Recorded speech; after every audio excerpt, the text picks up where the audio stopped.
Hello, recappers. The story starts with the husband, Vic, who goes cycling in the woods and comes home after his exercise. His beautiful wife, Melinda, is at home, and they have a daughter named Trixie.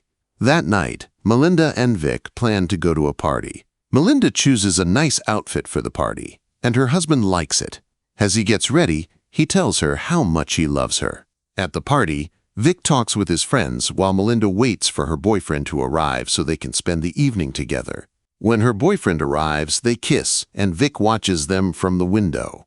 When Melinda sees Vic looking, she ignores him and keeps enjoying her time with her boyfriend. Meanwhile, Vic talks to another woman. They are chatting when they notice Melinda playing the piano for the guests. Vic looks at her with affection. At the party, Joel, the same guy who's involved with Melinda, approaches Vic and thanks him for allowing him to have a relationship with his wife. In response, Vic says, "Do you remember Martin? He was my wife's previous boyfriend. I killed him." Joel is shocked and terrified upon hearing this news and hastily leaves the party. When they intend to return home, Melinda asks her husband what he said to Joel that made him leave the party. Vic replies that he didn't say anything to him. Upon arriving home, Vic pays the babysitter. Melinda undresses and goes to the bedroom, with Vic following her, intending to get close to her and spend the night with her. However, Melinda tells him to close the door and go to his own room, ignoring him. Vic has set up a snail farming operation in the basement of their farmhouse, and he goes there when he's at home. In the morning, their daughter is playing and creating a new piece, and her mother tells her, "You're as smart as your father." Vic takes his daughter to school, where a local woman tells him that everyone in the town believes he's rid of Martin, but Vic dismisses it as a rumor, paying no attention to gossip. Upon returning home, Melinda informs him that Joel isn't returning her calls and that Vic needs to apologize to him for scaring him off the previous night. Vic goes to Joel and asks him to come to their house and be with his wife. When Joel's son is frightened, Vic reassures him that he's come for Melinda's sake. When Joel and his son arrive at their house, Vic cooks for them, and Joel enjoys the food immensely. Vic tells Melinda that he has to go to another town for work, and Melinda expresses her love for him, insisting they'll visit him there. Then, to make Joel comfortable, Melinda asks Vic to go read to their daughter while she goes to bed with Joel to enjoy his company. Vic tries to get Melinda's attention by making noise, but she tells him she's enjoying her time with her boyfriend and not to disturb them. Later, Joel apologizes to Vic for his presence, but Vic tells him it's okay and arranges a taxi for him. The next day, they all go to a family gathering where they chat with a local writer. The writer tells Vic that he's heard a rumor about him killing his wife's ex-boyfriend, but no one takes his words seriously, and they all laugh it off and move on to dancing. Feeling upset by the writer's words, Vic invites the writer's wife to dance to spite him. Everyone is surprised by Vic's behavior because he has never danced with a woman before, and Melinda feels jealous. As they are returning home, Melinda, seeking to grab her husband's attention, engages in intimacy with him in the car, which makes Vic happy. In the morning, as they are going out to watch their daughter's competition, Vic receives a call from the bank informing him that he doesn't have enough funds to cover a check. When Vic learns that the check is for the person who found Martin's body, he realizes that Melinda gave the check to her piano teacher. He goes to the piano teacher only to find Melinda there with her, and he realizes that his wife is having an affair with her piano teacher. When he returns home, he sees on the news that Martin's body has been found.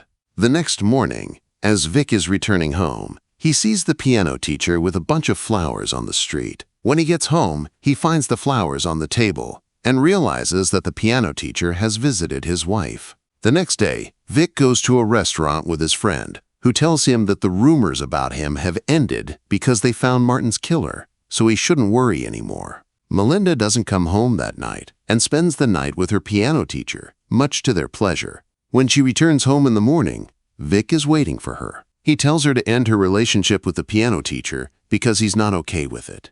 Melinda denies ever doing such a thing and enjoys having her around, refusing to leave Vic's side and going to her room. That same day, they attend a party with their other friends. Melinda is swimming in the pool with other guests and having a good time. Vic is smiling at his wife when he sees the piano teacher, which makes him angry. Their son starts playing the piano, and everyone enjoys it and starts dancing. Melinda comes close to Vic, leans on him, which excites him. then goes to her boyfriend. Vic sees that Melinda is intimate with him in the room. They both go to the pool, and it starts raining. Everyone goes inside, except for Melinda's boyfriend and Vic. When Vic realizes that no one is there, he takes the opportunity and drowns Melinda's boyfriend in the pool, then returns to the others inside the house. Melinda, going to her boyfriend, sees his lifeless body in the water, pulls him out, calls for help, performs CPR, and calls an ambulance, but he dies. The police come and ask them questions, but everyone says they didn't see anything, and it was an accident. Melinda accuses Vic of being responsible. On the way back home, Vic tells his wife that she's mistaken, and he's not at fault. The next day, as Vic goes outside, he feels like someone is following him. When he goes to his daughter's school, he sees the writer's wife there and invites her to dinner at their house with her husband. The woman warns him to be careful because her husband believes he harmed their son. When they go to the party at Vic's house, Vic takes the writer to the basement and shows him the snails, telling him not to spread rumors about him among others. The writer assures him he won't because he doesn't want to get involved. The next day, as Vic goes outside, he sees a car following him. He then goes to the writer and his family and tells him he knows he hired a private detective to follow him. The writer's wife, realizing this, gets very angry with him. As Vic is going home, he sees his wife has found a new boyfriend and is about to go out with him. When Vic returns home, he finds that his wife has come home after her romantic rendezvous and is talking to her boyfriend's son. He realizes that the son wants to take her and their daughter away to another city to distance them from him. Because of this, Vic invites an old friend of his wife named Tony to come to their house. When Tony arrives, Melinda is very happy. They cook dinner together, and Melinda tells Tony in front of her husband that she misses the times they used to sleep together. They have dinner together, and Melinda, oblivious to Vic, enjoys herself with Tony, which makes Vic jealous. Melinda goes to the bedroom with Tony and sees that Vic is watching them, but she doesn't care. The next day, Vic goes to Tony and invites him to visit a new property he has bought near the forest. Tony agrees, and they go together. As Tony gets into the car, Vic quickly drives and takes him to the forest.